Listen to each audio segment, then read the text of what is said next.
प्रबुद्धजनों को, सभी तत्वदर्शी जिज्ञासुओं को, सभी गीता प्रेमियों को मेरी ओर से और मेरी संस्था डूअर्स पैराडाइज फाउंडेशन के सभी सदस्यों की ओर से सादर जय श्री कृष्ण। प्रियजनों, आज हम वर्तमान युग में आध्यात्मिक चिंतन की श्रृंखला के तहत गीता के 5वें अध्याय के श्लोक संख्या 2 की व्याख्या कर रहे हैं। एक में अर्जुन ने भगवान श्री कृष्ण से प्रश्न किया, जिसका उत्तर देते हुए भगवान कहते हैं कि कर्म संन्यास की अपेक्षा निष्काम कर्म योग की श्रेष्ठता अधिक है। उसका कथन करते हैं, जिसको ऋषि वेद व्यास जी ने अपने ही शब्दों में कुछ इस तरह लिखा है। संन्यास कर्म योग है निःश्रेष करो उभो तयो तु कर्म संन्यासात् कर्म योग विशिष्यते। अर्थात भगवान बोले, संन्यास, सांख्य योग और कर्म योग दोनों ही कल्याण करने वाले हैं, परंतु उन दोनों में भी कर्म संन्यास सांख्य योग से कर्म योग श्रेष्ठ है।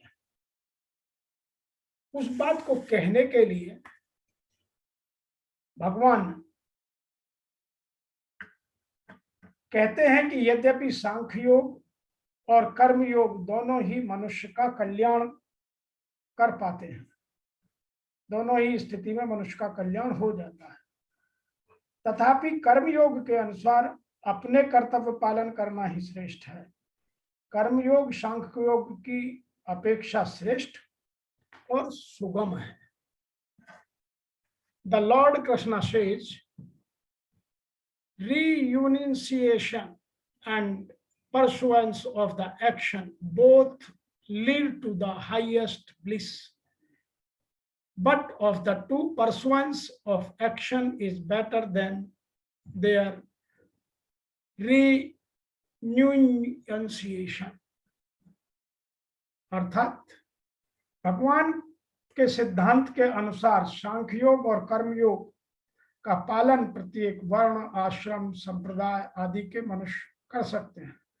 कारण है कि उनका सिद्धांत किसी भी वर्ण, आश्रम, संप्रदाय आदि को लेकर नहीं।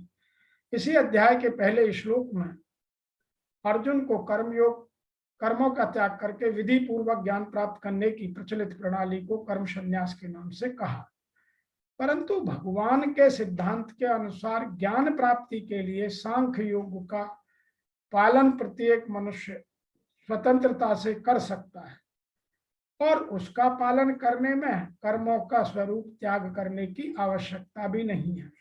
इसलिए भगवान प्रचलित मत का भी आदर करते हुए अपने सिद्धांत के अनुसार अर्जुन के प्रश्न का उत्तर देते हैं।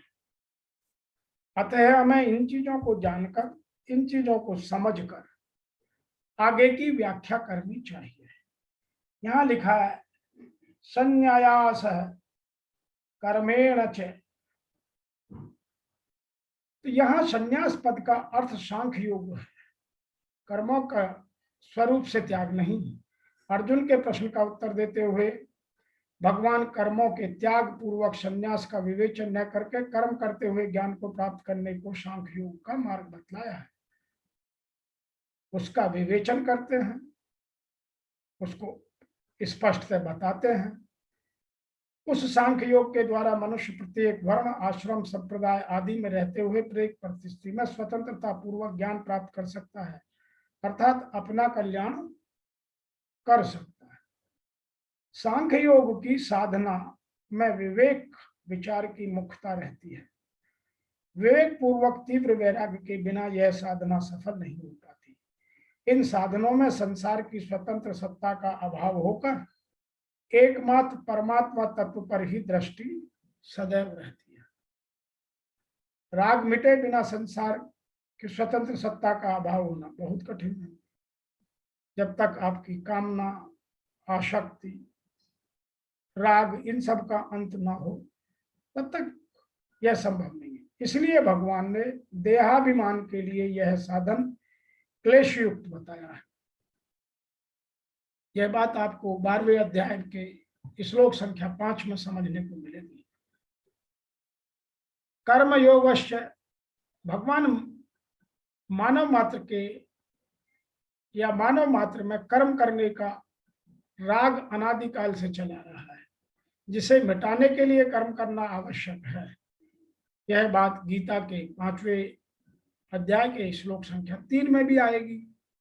परंतु कर्म किस भाव से और किस उद्देश्य से कैसे किए जाएं कि करने का राग सर्वथा मिट जाए, उस कर्तव्य कर्म को करने की कला को कर्मयोग कहते हैं। कर्मयोग छोटा कार्य है या बड़ा, इस पर दृष्टि नहीं लगाता, वह केवल कर्म को कर्म की तरह करता है। जो भी कर्तव्य कर्त सामने आ जाए उसी को निष्काम भाव से दूसरों के हित के लिए करना है। कर्मों से संबंध विच्छेद करने के लिए यह अत्यंत आवश्यक है। आगे लिखा है, निःशेष कारोबुंभ। अर्जुन का प्रश्न था कि सांख्य योग और कर्मयोग इन दोनों में से कौन सा साधन निश्चय पूर्वक कल्याण करने वाला है। तो उत्तर में कहते हैं कि हे अर्जुन, ये दोनों ही साधन निश्चय पूर्वक कल्याण करने वाले हैं, कारण कि दोनों के द्वारा ही समता की प्राप्ति होती है। इसी अध्याय के 4 और 5वें श्लोक में भी भगवान इसी बात की पुष्टि करेंगे। आगे लिखा है, तयोस्तु कर्म संन्यासात्।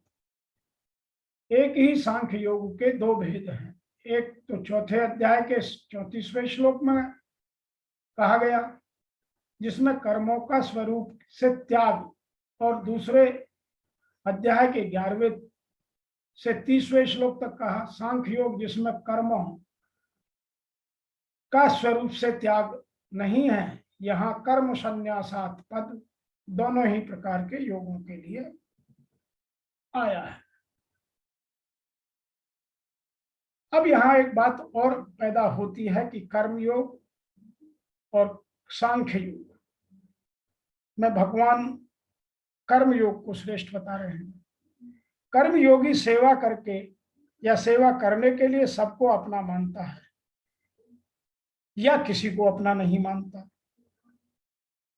पर अपने लिए किसी को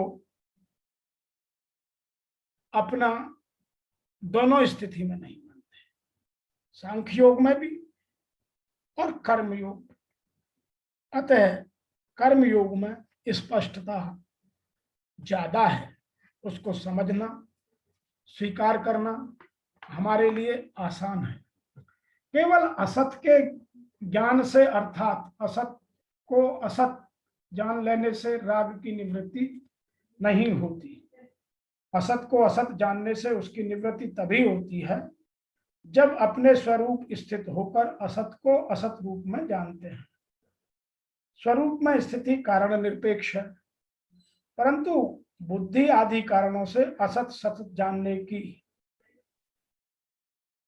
उसकी निवृत्ति नहीं होती, क्योंकि बुद्धि आदि कारण भी असत है। अतः असत के द्वारा ही असत को जानने से उसकी निवृत्ति कैसे हो सकती है। जैसे मैं कुछ उदाहरण देता हूं।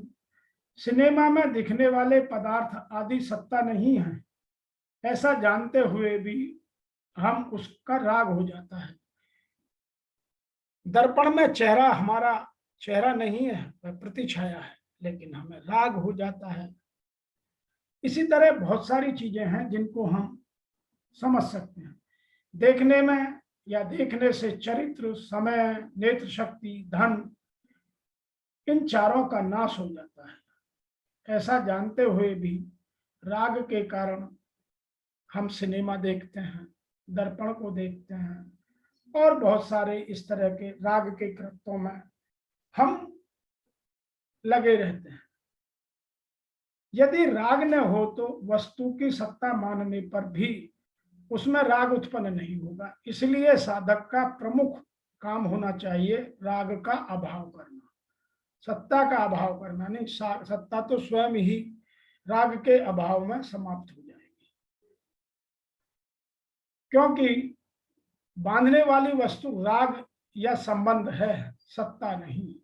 पदार्थ चाहे सत हो या असत, चाहे सत असत से विलक्षण हो, यदि उनमें राग है तो वह बांधने वाला हो जाएगा। वास्तव में हम कोई भी पदार्थ नहीं बांधता है हमारा संबंध। जब हम उससे अपना संबंध बना लेते हैं, यह मेरा है, यह मेरे लिए है, यह मेरों के लिए है, हमारा संबंध जो राग से उत्पन्न होता है। अतः हमारे पर राग मिटाने की जिम्मेवारी है, सत्ता मिटाने की नहीं। इस श्लोक की व्याख्या में इतना ही, और इस श्लोक से हमें दो चीजें जानने को मिली। भगवान श्री कृष्ण कहते हैं कि यदि दोनों को देखा जाए तो दोनों ही श्रेष्ठ हैं, दोनों में कोई अंतर नहीं है, लेकिन फिर भी कर्म योग सांख्य योग से बेहतर है। क्योंकि कर्म योग में कर्म योगी न किसी चीज को अपना मानता है, न अपने से उससे जोड़ता है, जबकि सांख्य योग में आदमी उनसे केवल जोड़ता नहीं है, कुछ चीजों को अपना मान बैठता है। तो कर्म योग यदि ठीक से आ जाए, निष्काम भाव पैदा हो जाए, राग खत्म हो जाए, तो कर्म योग सबसे अच्छा है। आज की इस व्याख्या में इतना ही, फिर आपसे शीघ्र मिलते हैं। तब तक के लिए आपको मेरी ओर से और मेरे संस्था के सभी सदस्यों की ओर से सादर जय श्री कृष्ण। ओम नमो भगवते वासुदेवाय।